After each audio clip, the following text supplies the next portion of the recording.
Martial Law was a successful businessman. He managed a newly established dojo and owned a successful nationwide Chinese fast food chain called Martial China.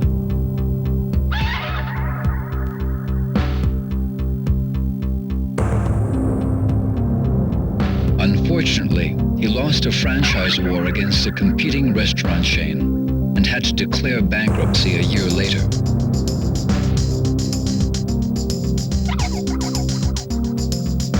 Unable to cope with failure, Marshall fell into depression and spent his days at home on his couch in a drunken haze.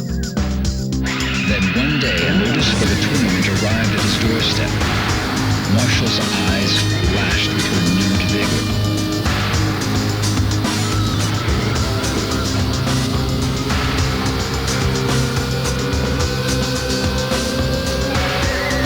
After a month of intense training, he beat himself back into top physical form. This is it, he said to himself. It's all or nothing. The fire within him raged hotter than ever before.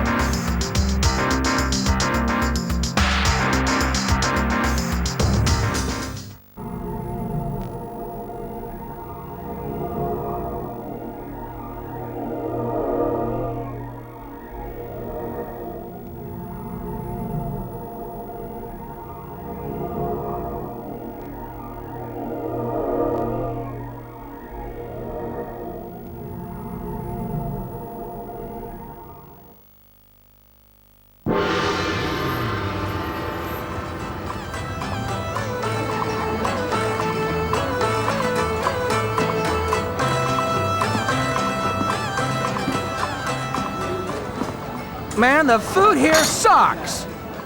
We have to pay for this? What did you just say?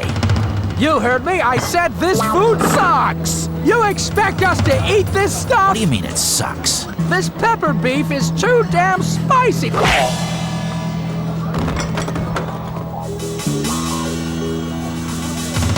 What are you talking about? This is good.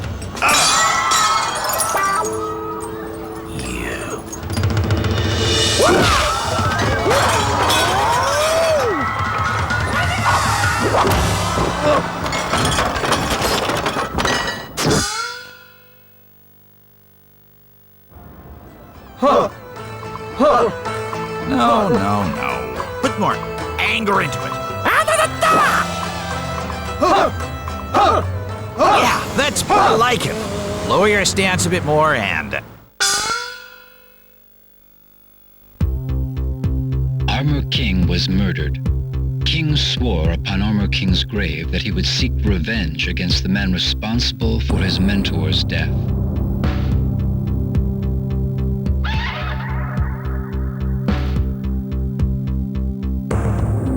The murderer was serving time in an Arizona state penitentiary. With the money he earned from professional wrestling tournaments, King arranged for the murderer's release. King then sent him a plane ticket and an article about the King of Iron Fist Tournament 4.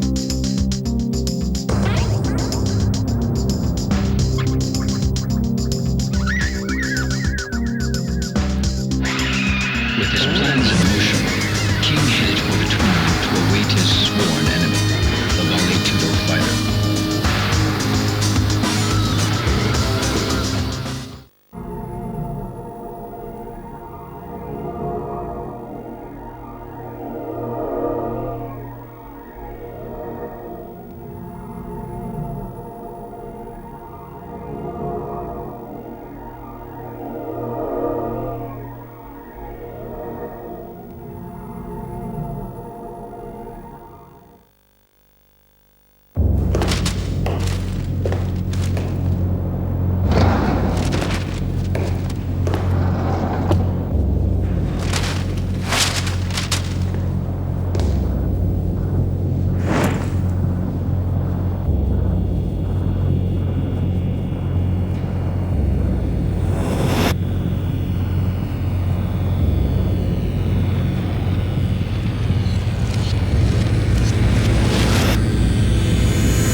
back in his homeland of Korea, Rang was drafted into the military and assigned to a Spec Ops unit.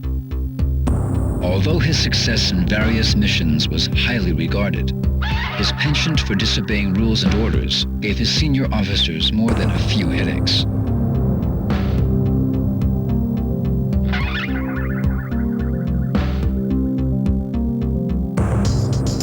Rang felt a strange emptiness within him. He recalled longingly of the days hustling money in street fights, the rush of hand-to-hand combat, and his fight against Jin Kazama. The military could not quell these yearnings.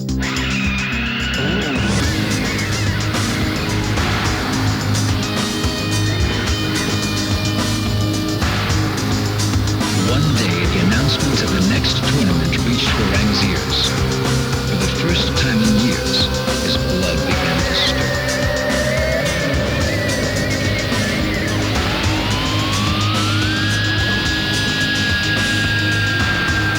He would defeat Jin, Heihachi Mishima, and anyone else who dared to stand in his way of claiming Mishima's Zaibatsu as his own.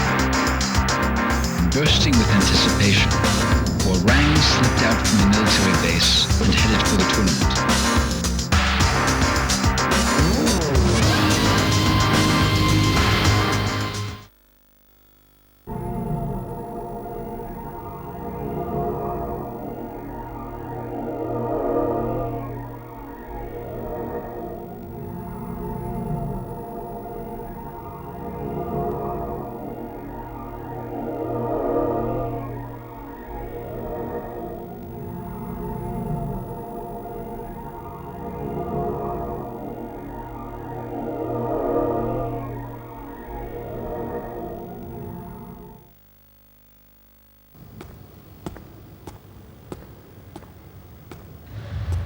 You're finally here.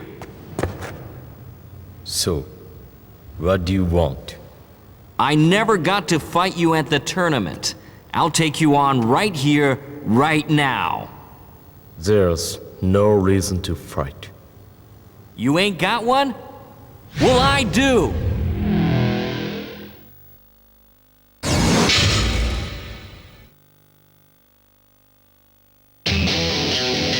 Koi. Final round. Fight.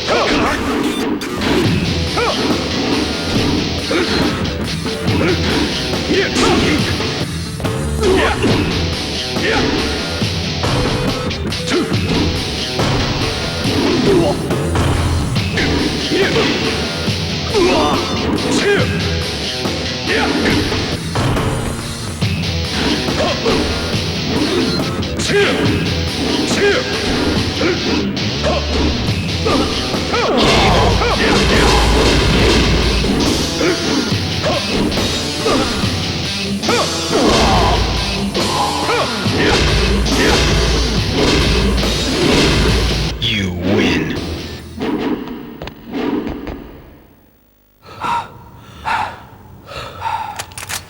Sergeant!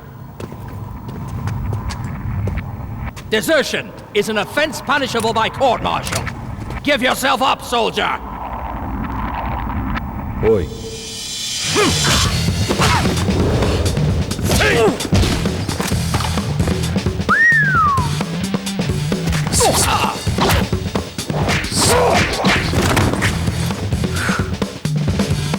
Fire!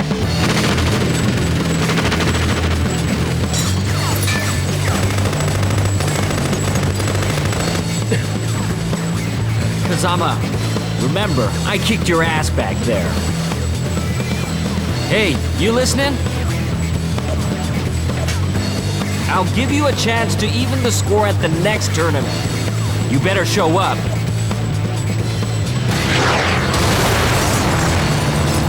Ceasefire!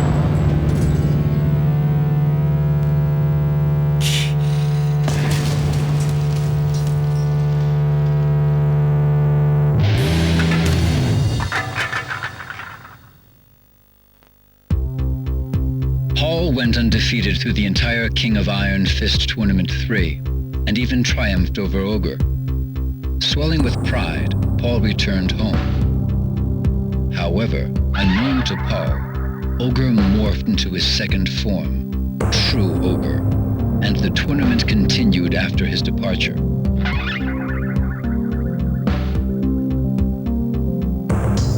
Although Paul claimed that he was the true champion of the King of Iron Fist Tournament 3, few believed him.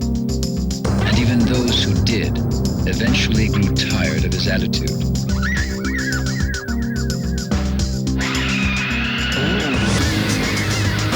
Eventually, his dojo went out of business from the lack of students. One day, Paul spotted a newspaper flyer announcing the King of Iron Fist Tournament 4.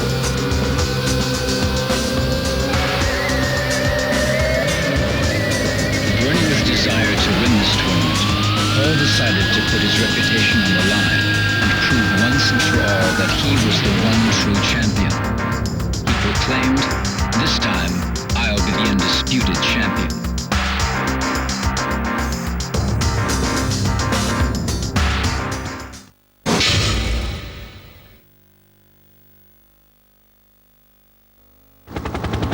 The King of Iron Fist Tournament. Final stage.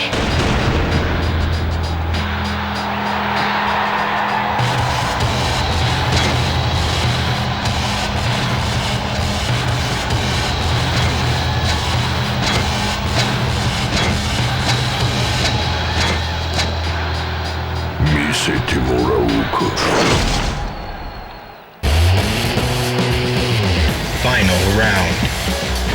Fight.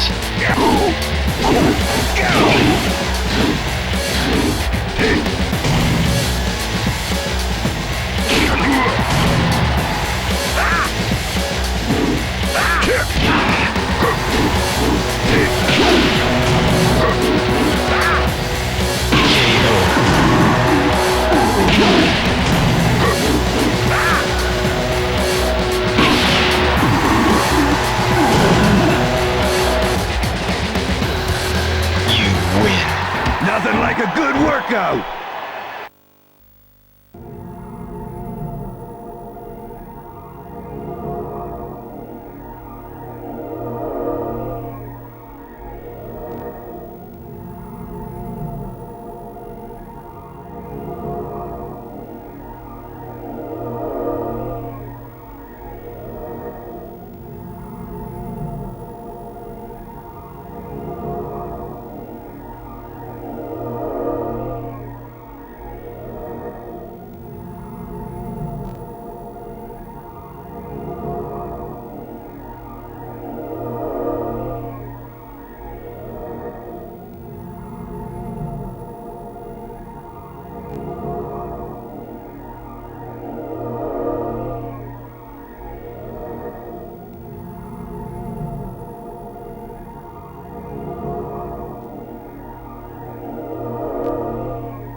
All right, let's take a cab.